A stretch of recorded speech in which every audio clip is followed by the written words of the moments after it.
The Pittsburgh Penguins announced their 2026 Hall of Fame class on Thursday, and Pat and I are going to discuss that coming up right after this.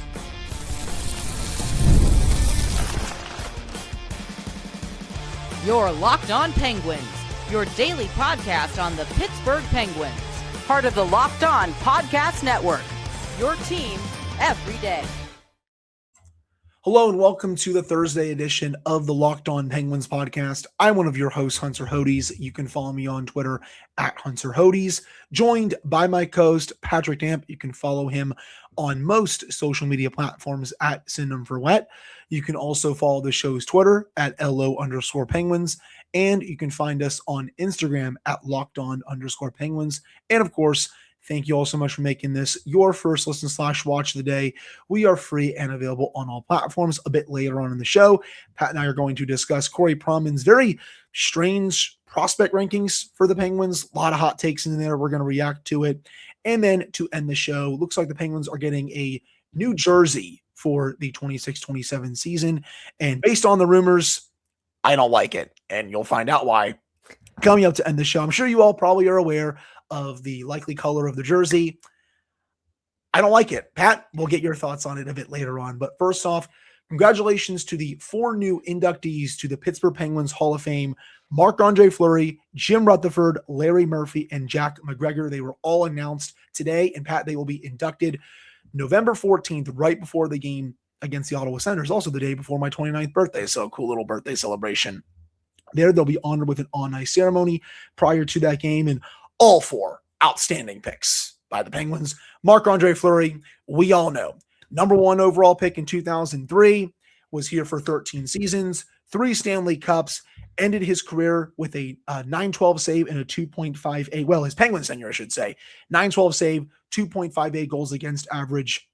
He was spectacular for this organization, very much appreciated by everyone, fans, media, front office, coaches, players, you name it. I don't think there is a single person around the NHL, Pat, that does not like Marc-Andre Fleury. But this was obviously very, and I mean very well deserved, and we can start there. That's the best place to start, but I think that's just because of a little bit of recency bias, in my opinion, because we all know, we have gushed about Marc-Andre Fleury on this podcast, about how great of a goaltender he was in his time with the Penguins, everything he did for the organization, both on the ice and off the ice. But the place that, and I'm sorry to upend this on you, Hunter, but the place that I want to start is Jack McGregor. Yeah. Because here's the thing. Without Jack McGregor, there are no Pittsburgh Penguins. Agreed. Listen, this is due respect to Mario Lemieux, both the player and the owner, Sidney Crosby, all the fans and everything that has kept this team rolling into what will be its 60th season this coming year. But Jack McGregor is the reason the Penguins exist. Yep. And I'm not going to pretend like the Penguins Hall of Fame is the Hockey Hall of Fame. We know this is a fan service type deal, but the fact that he wasn't in an inaugural class is a little bit absurd because he got the idea rolling. He managed to get in front of the Rooney family to help them use their influence over the sports owners of the era to convince the NHL to pick Pittsburgh as an expansion city. He helped get all of the investors together to make the team possible. He helped name the team. Mm-hmm. And without McGregor, the Penguins do not exist. So this is an absolute giant in franchise history. So this is well-deserved. But for Fleury, was also the team president, Pat, from 1967 to 1970. So I'm with you. Very well-deserved for him. And I will admit this, being the almost 36-year-old man that I am, until the Penguins did their 50th anniversary documentary, I did not know much about the early years of the franchise. So I did not know the Jack McGregor story. The fact that they opened it with that and told his entire story, it blew me away. And I have been in that man's camp since I watched that. May he rest in peace, because this will be a posthumous induction because he did pass away early last year. But at the end of the day, this is a huge one. And then back to your original point. I mean, Marc-Andre Fleury has pretty much every goaltending record for the franchise, 3 Stanley Cups, did everything you want a first overall pick goaltender to do. And then on top of that, Larry Murphy. Listen, the 90s Penguins that went back to back were cheat code teams. You look at the names on it, it is Hall of Famer after Hall of Famer after Hall of Famer, and they were genuinely an unfair team for the era. Larry Murphy did not get the love that he deserved. The stat that stood out to me about this was when the Penguins were in the back-to-back championships in 91 and 92, they played a total of 10 Stanley Cup final games. Larry Murphy had at least a point in 8 of those 10 games. And the only player who had more points than him in the Stanley Cup final those 2 years, little guy you may have heard of named Mario Lemieux. Yeah. So Larry Murphy, pretty damn good.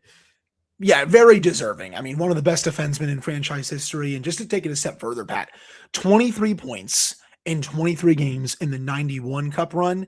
In 92, came really close to repeating that. 6 goals, 16 points in 21 games. When there was a big game, he was there every single time. Yeah, we all know how great his regular season numbers were. They were fantastic. But when push came to shove in the playoffs, he always, and I mean always, showed up in those big moments. And boy, the way that he could walk the blue line, the way that he played. I know I wasn't alive for those 2 cups, man, but I've gone back and watched those games, and he was. The thing about Larry blast. Murphy, Hunter, was this. Mm.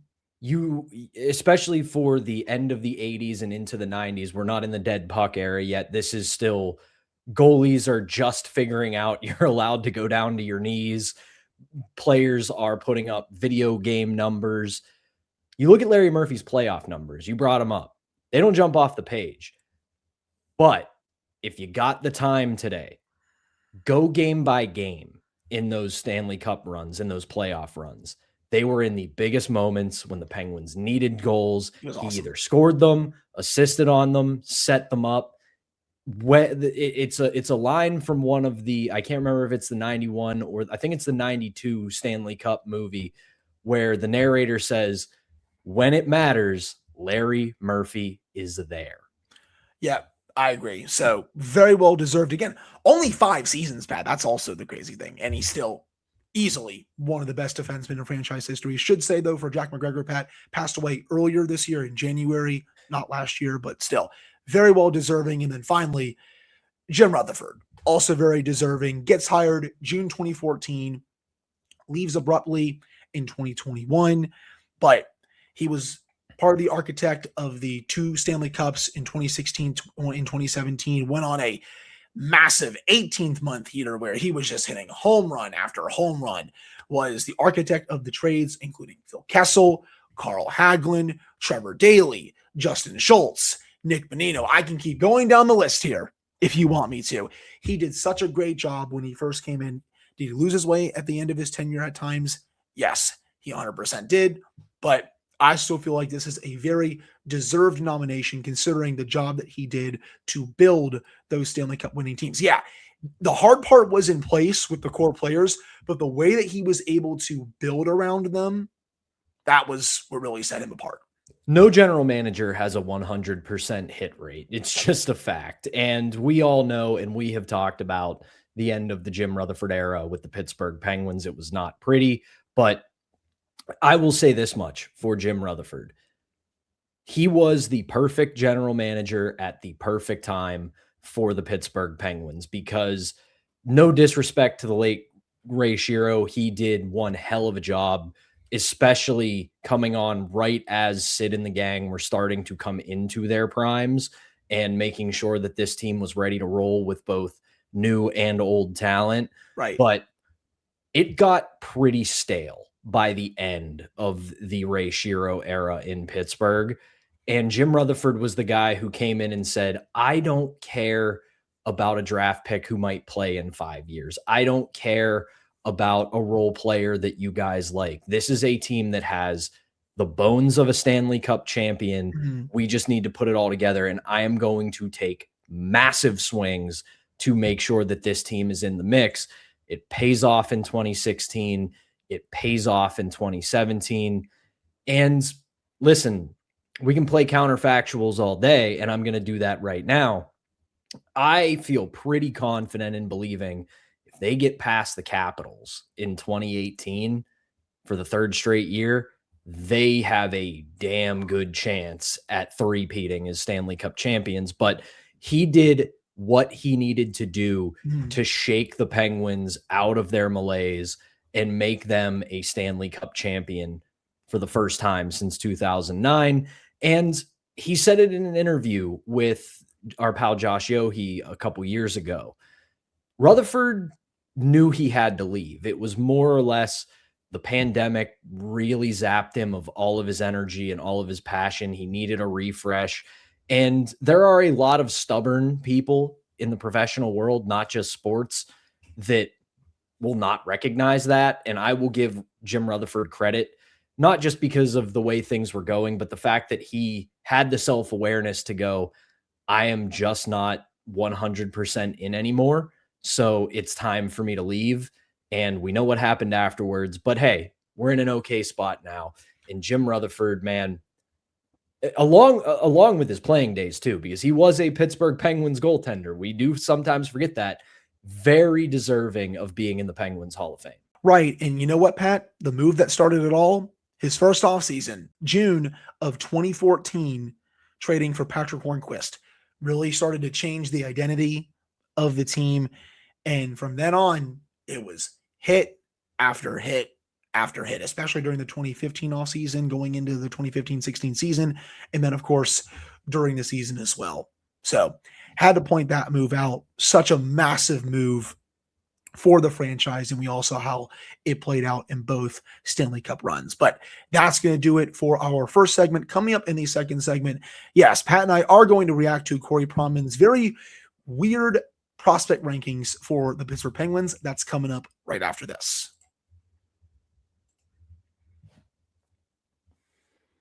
But before we get to that, we have to tell you all about our first sponsor, which is FanDuel. Locked On Penguins is brought to you by FanDuel, and baseball fans, if you think you know who's hitting a home run today, FanDuel is giving you a free chance to call your shot with daily dingers. It's easy to play. Just make your free pick for who you think will hit a home run in their game. If you're right, you'll receive a profit boost to use on your next bet for a chance at extra winnings. Best of all, you can make a free pick every day throughout the MLB season. Daily dingers is another way to stay engaged with every day's games, whether you're following your favorite team or keeping an eye on matchups across the league. Every game has someone capable of going deep. Now you get the chance to make your prediction before the first pitch. So, are you ready to play your game today? Join all the action at FanDuel.com. That is FanDuel.com to play daily dingers and make your free pick on who is hitting a home run. Play ball and swing for the fences on FanDuel, an official partner of Major League Baseball.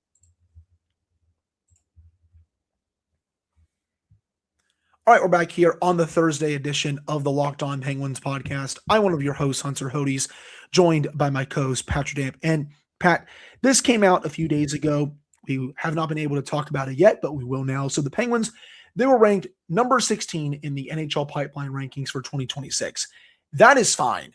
I don't really have a problem with them being 16. They have really done a good job at adding to this prospect pool. I mean, remember, this thing was dead last for quite a while. So the fact that at least to the Athletic, it's up to league average, that's a good sign. If you want to argue it's above league average, that's totally fine too. My problem is the rankings of some select prospects here, because number one, Rutger McGroarty, I have him third. I would not put him above Harrison Brunick or Sergei Murashov. I still think he's a good prospect, but I just would not have him number one. They also have Ben Kindle, Pat, ranked number 2 behind him. If you're going to include Ben Kindle in this type of article, I don't think you should, but if you're going to, he needs to be number 1, and it should not be close. Now, we don't really classify him as a prospect anymore because he has played a full 82-game season. He's going into his second NHL season now. He is not a prospect anymore, so I don't really see a reason for why he's on this list, but if you're somehow going to put him on this list, he needs to be number 1. After that, let's keep going down here because this is hilarious. Harrison Brunick 3, he needs to be at least number 2. Liam Ruck, Will Horkoff, 4-5. I disagree. I think you can move, Liam down a little bit. Peyton Kettles at 7. I disagree. I have him outside the top 10 a little bit. Mikael Leon at 8. That's fine. Tommy Galvis at 9. That's fine. But the one that really just doesn't make any sense. How are you putting Gabriel Daig at 16 and Sergei Murashov of all prospects at 17? And that was the last prospect he ranked on this list, was Sergei Murashov at 17. I'm a fan of Gabriel Daig. I think he is going to be a solid netminder, and I think you're going to see that for the next team that he plays for. He's not going to be on, a bum junior team that's giving up chances out the wazoo. But Sergei Murashov just lit up the AHL this past season. He's probably going to be on the AHL roster this year. Having him number 17 here does not make one bit of sense. It feels like he's just trying to be different for the sake of being different.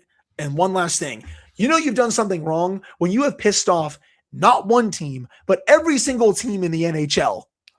Yeah, it was, the thing is, when I first read it, I didn't put a lot of stock into the actual list. I just kind of went in and read the description and analysis of each prospect. And a lot of it is pretty fair. A lot of it is kind of what I and you have said multiple times about a lot of these prospects. But I texted someone that I know that works in pro hockey, and I just asked them for a reaction to Pronman's rankings about the Penguins. And the way they put it to me, and this is I'm paraphrasing this is not a direct quote, but they basically said, it seems like Pronman writes down notes in a prospect's draft year and then doesn't update them. It's basically what he has you as in your draft year gets solidified in his analysis. So I think there's a lot of that going on, because here's one that stood out to me. At number 5, he has Will Horkoff, and he has written down shot above NHL average, compete NHL average, hockey sense NHL average, puck skills NHL average, skating poor. Now, listen, I'm not saying Will Horkoff's a great skater. He's okay. But you don't basically become a point per game player with Michigan if you're a bad skater. He has a lot of room to improve. Don't get that twisted. His skating is nowhere near NHL ready, but he's not a poor skater anymore. Much like we talked about with Rutger McGroarty. His skating has gotten a lot better, still needs to improve. So that kind of solidified that analysis of Pronman's analysis to me, that it kind of gets solidified after the draft year. And as for the goaltenders, hey, I understand wanting to be cautious with goaltending prospects, because there is a list longer than the Bible of goaltending prospects who either have a great couple years in the minors and then can't do well in the NHL, or they have a tremendous rookie season and you think this guy's going to be in the Vezina conversation for years to come, and he never reaches that rookie level again. But having Sergei Murashov, who was pretty close to the best goaltender in the entire AHL last year, as your bottom ranked prospect in the system, is a little absurd. It's nuts to me. And I have been a bit cautious about Murashov on the show. I'm excited for him to make the team, but again, the jump from the AHL to the NHL is so huge, and teams and coaches and management staffs and players are going to have tape on him, and it's going to be curious to see how he adjusts to that on a game-to-game basis. How does he play in this league? I don't want to make unfair expectations for him, but based on everything he has done so far, he is at least the second best prospect in the system, right up there with Harrison Brunick. And speaking of Harrison Brunick, this is the one that also made me laugh at. Skating, NHL average. Don't know how you can say that about Harrison Brunick after the way he's been playing lately. Puck skills, NHL average. No, I think his puck skills are better than NHL average, at least right now. Hockey sense, NHL average. I would put that a little bit higher as well. And compete level, I would put that a bit higher up as well. See, I would put compete a little bit lower, at least for now, because you saw the way he played in his 9-game trial. He was hesitant. He didn't do too well in front of the net. He didn't do too well along the wall. And to me, that's compete. But at the same time, but he did work on all of that down the stretch and got better at it. Way better. And especially in the playoffs. Like he was, being a rat in front of the net, getting feisty along the boards, getting into some skirmishes. To me, I put all of that in compete level a little bit. So, I mean, if you want to say NHL average is fine for that, okay. But especially skating and puck skills, man, they're above NHL average to me. The other thing that I always come back to with stuff like this, and I don't mean this as an insult or anything to Pronman or any of the national writers at The Athletic or otherwise, is way back. And I mean, we're talking more than a decade ago. The original crew at the Pens blog, all those OGs, Adam, Derek, Rick, all those guys, they had a theory basically that they put out there when it came to national writers. And it was the sense that they parachute into things and they don't so much look to fulfill a narrative as they look for the most obvious and most vanilla things to say.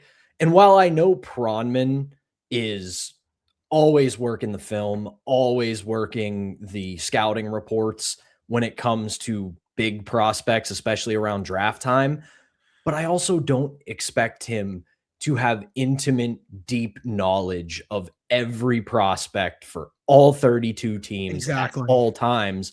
So like, I understand why we're all getting annoyed with this, because that's kind of the point of it. It's August 20th. We're about a month away from the season beginning and we need things to talk about. But I do want to caution people at the end of this segment here to just remember that when you're reading national coverage of your team, whether it's the Penguins or whatever team that it is you root for, there are things that national coverage is not going to know because they're not in it day after day after day. They're not covering the beat. They're not watching every single game. They're not getting all the updates from the farm. So as good as Pronman is, I do think there does need to be a bit of grace because he's not going to know every minute detail of hundreds, if not thousands of prospects. Well, you know what? Sometimes it's fine to say, I don't know, because I just don't think you have the time to watch all of these players. There you go. It is okay sometimes to just say, yeah, I don't know. Well, that list sucked at the end of the day. And that's really all I can say about it. I mean, he also put Zach Benson 124th on his U23 players in the NHL. Zach Benson, of all people, below players who have not even made their NHL debut yet. It just, it was rough this year. It was pretty rough. We don't need to be a contrarian for the sake of being a contrarian. Stop this stuff. It's my final thought on that. But that's going to do it for the second segment. Coming up to end the show, yep, there's a new jersey coming for the Pittsburgh Penguins this year. And based on the rumors, I'm not a fan, though. I still have to see the jersey when it officially comes out. Pat and I are going to discuss that right after this.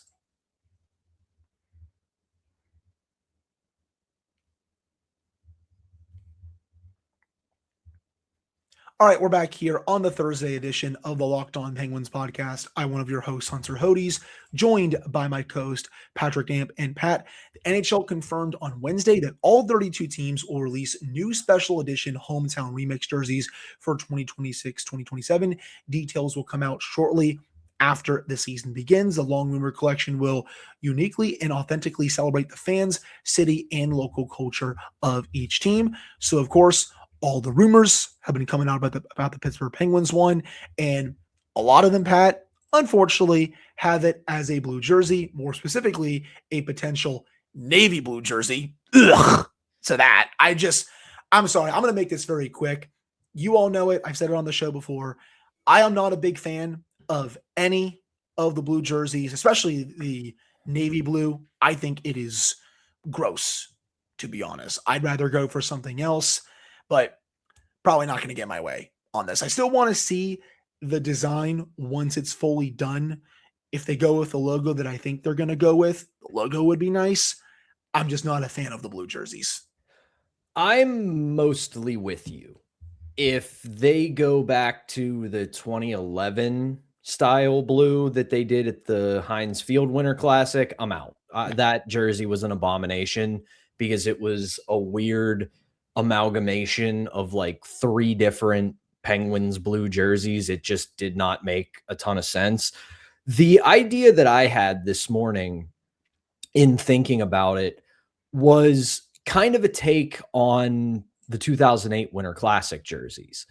If they were to do kind of a cream and powder blue style jersey, basically just inverting what they wore in 2008. The primary color would be white, the shoulders and sleeves and in the stripe would be powder blue. You do the circular logo with the skating penguin in the middle. I would be good with that because I really am a big fan and still am to this day of the powder blue jerseys. When you see those on film and in pictures, they pop so well. They look so good. And I get it. There's blue fatigue because from 2008 to about 2014, they just hammered us with blue jerseys. And that was also in the midst of still wearing the abomination that was Vegas gold, those sand yellow colors that those jerseys stunk, that were terrible. But then at the very tail end of that, they teased us with what we wear now, what they wear now. I hate saying, sometimes I say we, but you get the point. But I do think if you can find, because remember, we've seen some leaks of these jerseys. They're not going to be just throwbacks. It's not like they're just going to take a jersey from the 60s and put a little bit more stitching on it and make it look modern. They are going to be a little bit different. So if they can find a way to walk the line of doing a good job with powder blue and keeping that skating penguin logo, I'm open to it. But if they're going to do dark or navy blue, I that's going to be a profound disappointment. Yeah, I just think it's going to be ugly if they do that. I understand what you're saying about the 2008 jerseys, and I know they have a lot of fans, and I've definitely got a couple people quoting my tweet yesterday. A lot of people were very mad at my hot take about me not liking all the blue jerseys. That's fine if you disagree. I just, overall, the 2011 one, 2008, I'm just not a big fan. Just when I look at the current jerseys, they have the other throwbacks that they've had over the years where they've been way better.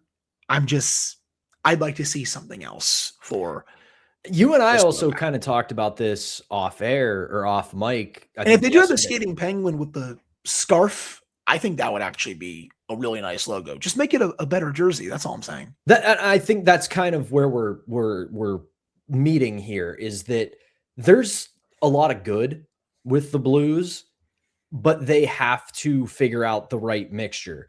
2008, they got it right. They absolutely got it right. 2011, not one bit. The other thing that you and I talked about the other day was the other problem we kind of run into is that there's not a lot of jersey history with the Penguins. It's pretty limited to the point where you've got what they wear now, which was the late 80s, early 90s, and now the currents. You have the Robo Penguin, which I think that's an underrated dark horse of what they might do. Come on, bring back a different jersey for it. I'm sorry. Here's the thing, jersey, man. If they remix the pajama jersey, I'm all in. That is the one, you guys all know, that is the one Robo Penguin jersey I have reverence for. So if they bring that back in some capacity, I will be very happy. But you look at the rest of it, it's they've already done yellow multiple times. Yeah. They've done blue. Yeah. They did Robo Penguin a few years ago. It kind of feels like in the cycle of the types of jerseys they're going to do, we're probably headed back to blue. And God help us all if we go back to Vegas gold. No, they're not doing that. I don't think they would be dumb enough to go back to Vegas gold, but also at the same time, if it's anything like navy blue, especially, no thanks. Even the 2008 Winter Classic jerseys, I know you love them. I know a lot of people did. I just wasn't a fan personally. So even for that, I'd just be like, sorry, I disagree. I'm good. Maybe it's something else, but I have a feeling it's going to be some sort of blue jersey whenever they announce it right before the season or during the season early on. But Pat, I think that's going to do it for the Thursday edition of the Locked On Penguins podcast. Thank you all so much for taking the time to listen to / watch this one. Pat and I will be back with a fresh episode for you all on Friday, reacting to any news that comes out. And of course, it's Friday. Fan Take Friday returns. We'll react to your takes and your questions. So again, thank you all for tuning in, and we'll be back on Friday.